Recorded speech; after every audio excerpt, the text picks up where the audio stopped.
सी question number 3। अब देखो, the following particular ascertain the balance that would appear in the bank passbook of A on 31st December 2017। First question क्या बोल रहा है? The bank overdraft as per cash book on 31st December 2017 that is 6,340 rupees. अब इसको कैसे करेंगे ma'am? आपने तो बहुत ही सिंपल तरीका बताया था। ये तो ओडी बैलेंस है, ओवरड्राफ्ट बैलेंस है। आपने तो ओवरड्राफ्ट के बारे में कुछ बताया ही नहीं। तो सी, ओवरड्राफ्ट क्या होता है? ओवरड्राफ्ट बेसिकली ये समझो आप कि जो बैंक होती है वो कस्टमर को अपने प्रोवाइड कराती है, एक फैसिलिटी देती है कि आपके पास पूरे के पूरे पैसे खत्म हो गए ना, फिर भी आप खर्चे कर सकते हो। मतलब एक तरीके से समझ लो कि बैंक आपको लोन देती है और उसको जैसे ही आपके अकाउंट में पैसे आएंगे और उस पर इंटरेस्ट भी चार्ज होता है ओडी बैलेंस पे, एंड वो जैसे ही पैसे आपके अकाउंट में आएंगे उतना वो डिडक्ट हो जाएगा अमाउंट जितना आपने निकाला है। तो एक लिमिट तय होती है लेकिन बैंक में ओडी बैलेंस के लिए। तो सी, एक चीज और समझो आप, इस क्वेश्चन में आगे आएगा तो मैं पहले ही समझा दे रही हूं आपको, दैट बैंक है और बैंक कभी भी बैंक का अकाउंट नहीं बनाता है। वो ऑलवेज किसका अकाउंट बनाता है? दैट इज कस्टमर का अकाउंट। और बैंक के लिए क्रेडिट का means OD always credit balance रहेगा बैंक के लिए, ठीक है? वो कम रहता है। क्रेडिट क्या रहता है? वो कम करता है बैंक, और डेबिट क्या करता है? बढ़ाता है बैंक। और इसी तरीके से हम कैश बुक जब बनाते हैं तो उसमें बैंक कॉलम बनाते हैं और एक कैश का कॉलम बनाते हैं। तो एक बैंक का कॉलम और एक कैश का कॉलम। तो इसमें क्या बोल रहा है कि the bank overdraft as per cash book. अब इसके साइड में देखो क्या होता है। इस साइड क्या होती है आपकी? This side debit and this side आपका क्रेडिट। दैट मीन्स अगर आपके पास पैसा आता है तो क्या करते हो आप? बैंक कॉलम में यहां पे आप लिख देते हो, that is credit side. And debit side, आप पैसा जब बढ़ाते हो, आपके पास पैसा आता है तो आप क्या करते हो कि आपका डेबिट करते हो आप। मैंने पहले ही सिखाया, पैसा क्या है? एसेट्स है, और एसेट का नेचर कैसा होता है? डेबिट नेचर होता है। तो वो एसेट्स अगर बढ़ेगा तो क्या होता है? डेबिट होता है। तो यहाँ पे क्या होगा कि अगर पैसा आएगा कस्टमर के पास तो डेबिट हो जाएगा, अगर चेक मिला है तो बैंक का बैलेंस बढ़ जाएगा, दैट इज डेबिट हो जाएगा। और इस साइड क्रेडिट मीन्स कम हो रहा है। तो अगर बैंक का बैलेंस कम हो रहा है तो क्या हो जाएगा? इस साइड लिखाएगा ओडी बैलेंस। होप इतना आपको समझ में आ गया हो क्योंकि ओडी बैलेंस क्या होता है। अब चलो क्वेश्चन के तरफ बढ़ते हैं। अब क्वेश्चन देखो क्या बोल रहा है कि bank overdraft as per cash book on 31st December 2017। अब मैम क्या वो वाला स्टेप जो ऋतिक रोशन वाला स्टेप था वो हट जाएगा इस क्वेश्चन में? तो नहीं, वो तो इस क्वेश्चन में भी रहेगा। अब उसको कैसे करना है मैं आपको बताती हूँ। मैं इसको रब कर दे रही हूँ। अगर आपको लिखना है तो आप वीडियो पॉज करके लिख सकते हो।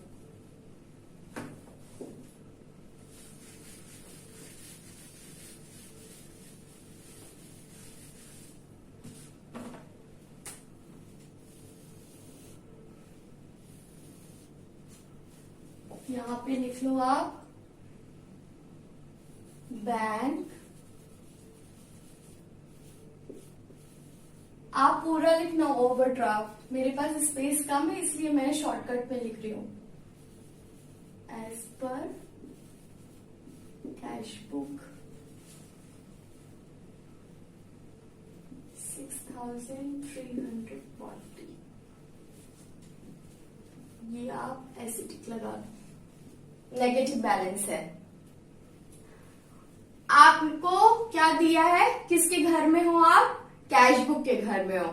तो क्या करना है?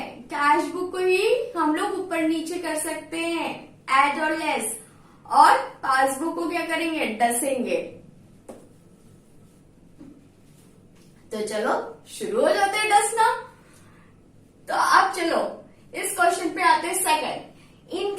On overdraft. मैंने पहले आपको बताया था कि बैंक जो होता है वो ओवरड्राफ्ट पे क्या चार्ज करता है, इंटरेस्ट चार्ज करता है। तो interest on overdraft for 6 months ending eight 31st December 2017 ₹160 is entered in passbook.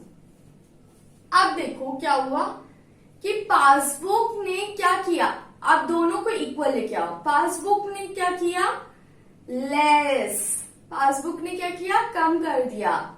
और हम किसके में, हम लोग कैश बुक में हैं, तो क्या करेंगे, किसको डसना है, इसको डसना है, इसको डस लो और फिर ये क्या हो जाएगा, फ्रीज। एंड बराबर लाने के लिए लेस, फिर इसको क्या करेंगे, उल्टा, मीन्स अपोजिट। ठीक है, ओडी में ही सिर्फ ये करना है, सिर्फ और सिर्फ ओवरड्राफ्ट बैलेंस में, बैलेंस एज पर ओवरड्राफ्ट दिया रहेगा तो ही हमें क्या करना है। चलो फिर से शुरू करते हैं। ठीक है, अब देखो कैसे करना है इसको। आप इसको क्या करो, इक्वल लेके आओ और फिर उसके बाद पासबुक ने क्या किया, कम कर दिया। अब आपके पास क्या ऑप्शन है, किसके घर में हो आप, कैश बुक के घर में हो, तो इसको क्या करोगे आप, इक्वल लाने के लिए ये क्या करेगा, ये डसेगा और फिर इसके बाद फ्रीज हो जाएगा एंड फिर ये लेस होगा। और अपोजिट, अपोजिट लेस का अपोजिट एड, तो क्या हो जाएगा, पहले ऐसे रहेगा, फिर ये आ। ठीक है, समझ में आया आपको क्या करना है, पहले दैट मीन्स एड। लेस हो रहा है तो उसको क्या करेंगे, ऐड कर देंगे। तो यहां 160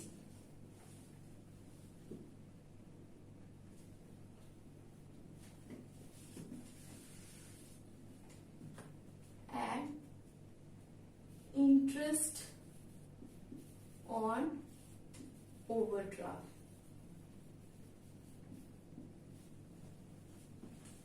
ये भी नेगेटिव ऐसे कर देना। अब देखो क्या बोल रहा है, bank charges ₹400 are debited in the passbook only. और पासबुक का मैंने क्या बताया था, अगर डेबिट हो जाएगा तो मतलब उसने कम कर दिया है।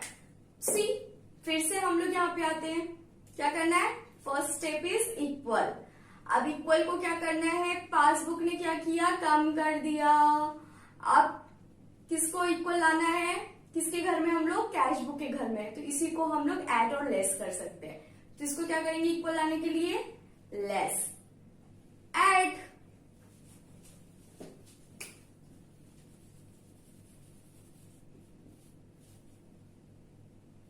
Bank charges 400, check issued but not cashed prior to 31st December 2017 amounted to ₹11,68,000। अब देखो क्या करना है, सी, चेक इशूड मीन्स चेक कम हो गया, check issued but not cached, मतलब कि चेक तो हमने दे दिया बट वो कैश में नहीं आया। मतलब क्या हुआ कि चेक कम कर दिया, बेसिकली आप ये समझो कि चेक आपने कम कर दिया बट पासबुक ने नहीं किया, तो क्या करेंगे, पहले इक्वल और फिर उसके बाद आपने क्या किया, चेक इशू का मैंने क्या बताया, इशू का मतलब कम करना। अब कौन से घर में है हम लोग, कैश बुक के घर में है, और किसको डसना है, जिसके घर में नहीं है उसको डसना है, तो इसको डस लो और फिर इसके बाद फ्रीज कर दो एंड ऐड लेस। मैंने बताया अपोजिट होता है ओडी में।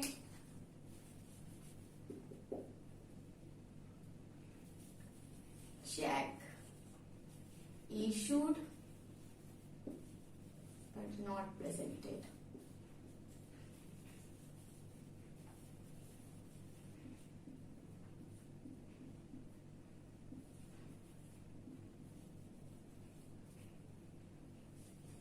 चलो अब क्वेश्चन आगे बढ़ते हैं। check paid into bank but not yet cleared before 31st December 2017 were rupees 22,17,200. ठीक है. अब cheque paid into bank but not yet clear. अब देखो चेक हमने चेक हमने क्या किया, बैंक को दे दिया. मतलब कि चेक हमने बैंक को दिया तो बैंक ने हमने क्या किया, बढ़ा दिया. चेक हमने पेड किया है तो बट ऑब्वियसली बात है हमें चेक मिला होगा तभी तो हम बैंक में पेड करेंगे चेक को. तो चेक हमने क्या किया, चेक को बढ़ा दिया. अब बैंक ने क्या किया, उसको दिया नहीं, चेक को क्रेडिट नहीं किया बैंक ने. तो किसके घर में हम लोग हैं, कैश बुक के घर में. किसके घर में हम लोग नहीं है, पासबुक के घर में नहीं है. कौन टसेगा, पासबुक. फिर less add.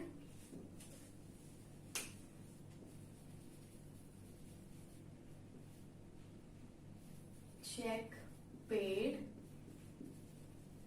but not cleared, that is 22,17,200.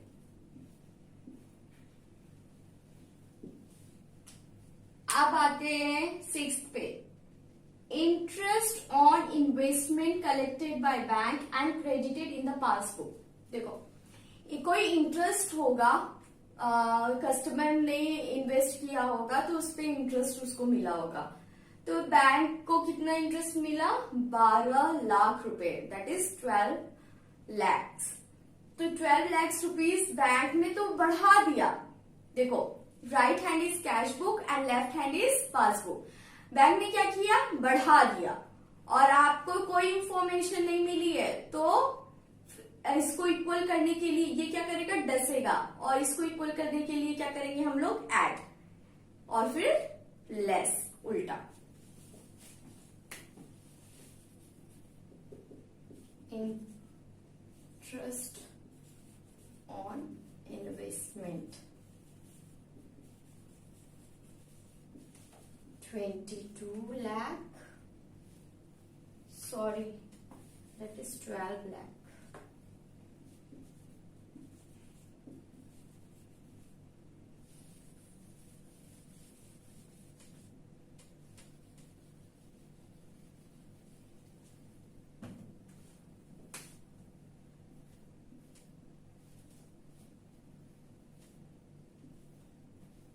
देखो यहाँ पे ना एक क्वेश्चन गलत हो गया था. दैट इज पहले लिखा था 22,70,200 लिखा था. बट वो क्वेश्चन गिवन है मॉड्यूल में, दैट इज 22,17,000. तो यहाँ पे आप करेक्ट कर लोगे. ओके, यहाँ पे 1 0 हो जाएगा. अब इसको ऐड करोगे तो आपका आएगा टोटल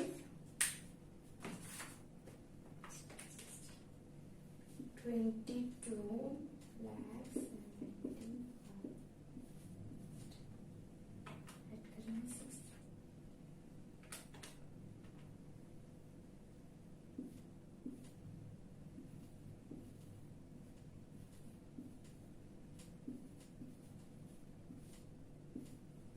देखो ऑलवेज हम लोग ये माइंड में रखेंगे कि ये नेगेटिव बैलेंस है.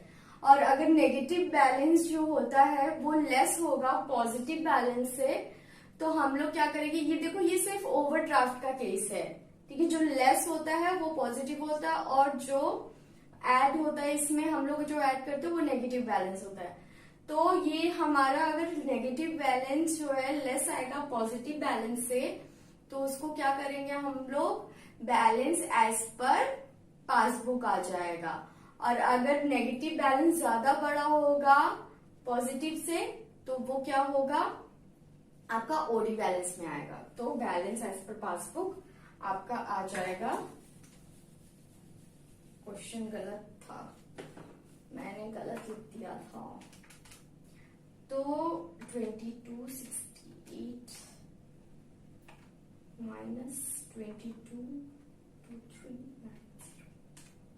that is 144100। इतना आ गया बैलेंस एज पर पास। होप आपको समझ पे आ गए होंगे। आप इसको नोटबुक में अपने लिख लो। ओडी बैलेंस को हम लोग ऐसे ही सॉल्व करते हैं।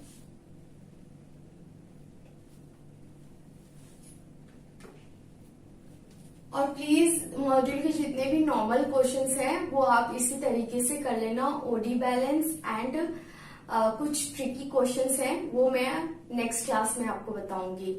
तो हम लोग सारा कर लेंगे। और एक कैश बुक से फिर उसके बाद हम लोग बनाते हैं क्या बीआरएस, तो उसको भी हम लोग पढ़ेंगे। आप प्लीज ये 3 क्वेश्चंस कर लो अच्छे से और अच्छे से पढ़ना।